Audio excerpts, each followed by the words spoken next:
Selamat datang di channel Pas Sejarah. Di sini saya akan menjelaskan mengenai pengertian sejarah. Apa sih sejarah? Apa yang dimaksud dengan sejarah? Apa gunanya sejarah? Nah, kita akan membahas itu. Yuk, mari kita bahas.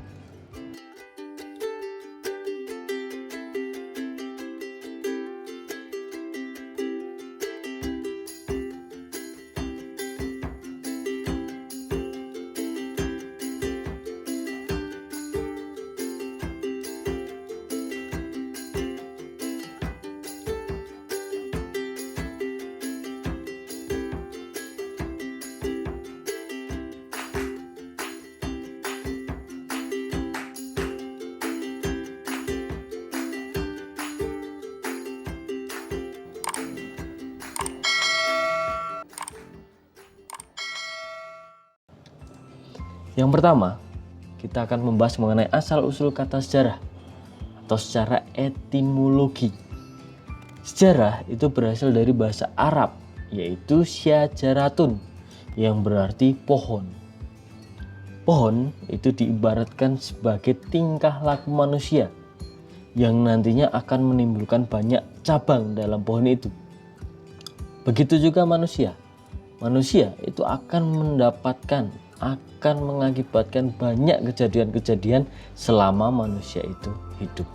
Nah, itulah asal-usul kata sejarah. Dalam bahasa Yunani, itu sejarah dikenal dengan historia, artinya ilmu atau belajar dengan cara bertanya-tanya. Dalam bahasa Inggris, sejarah dikenal dengan history, yaitu masa lampau umat manusia atau kejadian-kejadian yang dibuat oleh alam. Selanjutnya, dari bahasa Belanda dikenal dengan geschiedenis, yaitu sejarah merupakan kejadian-kejadian yang telah dibuat oleh manusia. Yang keempat, dari bahasa Jerman itu ada Geschichte, yaitu sejarah merupakan sesuatu kejadian atau peristiwa yang telah terjadi. Nah, itu merupakan arti sejarah dari berbagai bahasa, termasuk dari awal, yaitu dari bahasa Arab. Selanjutnya, kita akan mempelajari mengenai definisi sejarah menurut para tokoh. Tokoh yang pertama itu merupakan Herodotus. Siapa sih Herodotus? Ya, Herodotus merupakan bapak sejarah dunia. Herodotus mengatakan bahwa sejarah ialah satu kajian untuk menceritakan satu gitaran jatuh bangunnya seseorang tokoh, masyarakat, dan peradaban. Menurut Herodotus, peristiwa atau kejadian sejarah itu tidak bergerak lurus ke depan dengan tujuan yang pasti, tapi bergerak melingkar sesuai dengan keadaan yang terjadi. Yang kedua, itu menurut Francis Bacon. Sejarah mempelajari sesuatu dalam waktu dan tempat dengan ingatan sebagai instrumen esensial. Tokoh yang ketiga itu ada tokoh cukup terkenal namanya Aristoteles. Aristoteles mengatakan bahwa sejarah bergelut dengan partikular dan hal aktual yang sudah terjadi. Yang keempat itu ada tokoh Islam, sejarah Islam, namanya Ibnu Khaldun.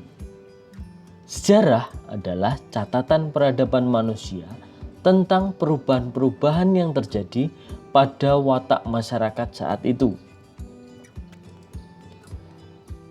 Yang kelima, ini dari Indonesia, tokohnya bernama Kunto Wijoyo. Menurut Kunto Wijoyo, sejarah diartikan sebagai hal-hal yang menyuguhkan sebuah fakta unik, empiris, ideografis, serta diakronis. Yang selanjutnya itu ada tokoh Muhammad Yamin. Muhammad Yamin mengatakan bahwa sejarah merupakan sebuah ilmu pengetahuan yang tersusun dari hasil penyelidikan atas berbagai macam peristiwa dengan berbagai bukti berupa fakta. Nah, dari tokoh-tokoh tadi dapat ditarik kesimpulan bahwa sejarah merupakan semua peristiwa yang terjadi di masa lampau yang berhubungan dengan manusia. Selama manusia itu hidup, maka akan terus menciptakan peristiwa sejarah. Namun, perlu ditekankan bahwa sejarah itu masa lalu, tapi tidak semua masa lalu itu sejarah. Nah, sudah jelas kan tentang pengertian sejarah? Yuk kita lanjut ke selanjutnya, yaitu ciri utama sejarah. Apa sih ciri utama sejarah? Yuk kita bahas. Ada 3 kata yang penting: unik, abadi, penting. Itu selalu berhubungan dengan peristiwa sejarah. Nah, peristiwa unik, sejarah dikatakan sebagai unik. Kenapa? Karena peristiwa sejarah hanya terjadi 1 kali dan tidak akan pernah berulang. Contohnya, proklamasi kemerdekaan Indonesia itu hanya terjadi 1 kali saja, tidak berulang-ulang. Kemudian yang kedua, peristiwa itu abadi. Kenapa abadi? Abadi itu tidak berubah dan dikenang sepanjang masa. Masih contoh yang sama, yaitu proklamasi kemerdekaan. Sampai saat ini proklamasi itu selalu dikenang. Kemudian yang ketiga itu adalah sejarah dikatakan penting, yaitu menentukan kehidupan manusia pada masa lalu, masa kini, dan masa depan. Masih contoh tadi mengenai proklamasi kemerdekaan Indonesia. Itu menentukan kehidupan masa lalu, masa kini, dan masa depan. Berkat proklamasi kemerdekaan Indonesia, Indonesia bisa terlepas dari penjajahan. Indonesia bisa menjadi negara yang merdeka sampai saat ini. Nah, itu ciri dari sejarah. Selanjutnya, guna sejarah. Apa sih guna sejarah? Guna sejarah itu ada 2, secara intrinsik dan juga secara ekstrinsik. Intrinsik itu dari dalam, sedangkan ekstrinsik itu dari luar. Nah, kita bahas yang pertama, guna intrinsik sejarah. Ada setidaknya 4 guna sejarah secara intrinsik, yaitu sejarah sebagai ilmu, sejarah sebagai cara mengetahui masa lampau, sejarah sebagai pernyataan pendapat, dan yang terakhir itu adalah sejarah sebagai profesi. Nah, itu dari dalam diri. Kemudian ada guna ekstrinsik.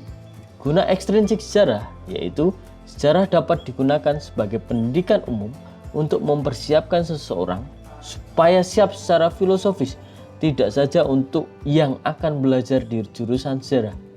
Secara umum, sejarah mempunyai fungsi pendidikan, yaitu sebagai pendidikan moral, pendidikan penalaran, pendidikan politik, pendidikan kebijakan, pendidikan perubahan, pendidikan masa depan, dan juga ilmu bantu sejarah. Nah, itu tadi merupakan materi mengenai pengertian sejarah. Ada asal-usul kata sejarah, ada ciri utama sejarah, dan ada guna sejarah. Mudah bukan untuk mempelajari sejarah? Yuk, kita buat pembelajaran sejarah menjadi menyenangkan. Sekian dari saya, tetap tunggu video selanjutnya di channel Pas Sejarah. Jangan lupa subscribe.